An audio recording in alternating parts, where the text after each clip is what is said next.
So in this task, we're going to carry on from the previous task. We're going to create a data entry form for the invoice table. We created for the previous product and customer, but we did not create it for this third table. We're going to create it now.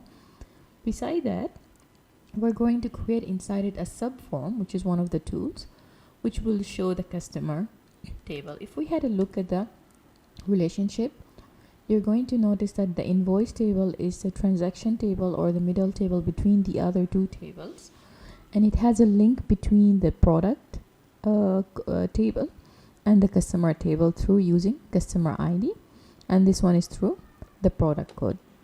You will notice that there are many customers who's having many invoices, so let's go and add it. So we can add it by selecting invoice and clicking on form. That's going to create directly the invoice for you, or there is another method which is going to also make the same way for you, form wizard, and then here you can add all the invoice fields, columnar type, and click on finish. This is also going to give you the same result. Now let's go to the design view, and over here let's go to the tool of subform, and then we can draw it over here. Let's adjust it after that. So I'm going to select it from customer. The field is going to be coming from the field is, or the form is going to be from the customer form. And then what is the link between the invoice and the customer? So we have one field which is a customer ID. We need to connect between them and click on finish. Alright, so let me just make it next to each other's. I'm going to take it and add it over here. That's unnecessary space down here, so let's check it now. So as you can see, I have the customer over here and the invoices over here. So whenever you check or navigate throughout the invoices, you're going to see the customer for each invoices. By the way, as I mentioned, this is one-to-many relationship. That means one customer may have many invoices or just one invoice, but the detail will not show like that. The detail will show for the invoice for each invoice. So one invoice for each one customer. While if you did it oppositely, you will be able to see one customer who's holding many other invoices. But now in our case, we're going to see only one customer and their one invoice. Okay, let's change the formatting a bit. So we're going to select some of the details or format it. So these are going to be collection details. These are going to be ordering details.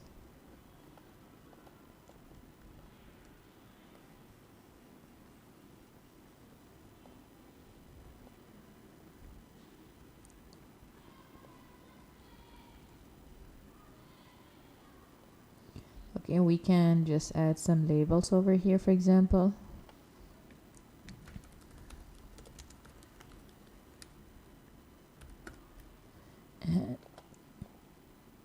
For these details, to adjust it or to color it, we may also go and do it from here.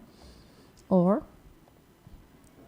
there are also other methods to do it by right-clicking and going to the properties, and we can format it as well from here. But let's just adjust it from here. That's too much. And then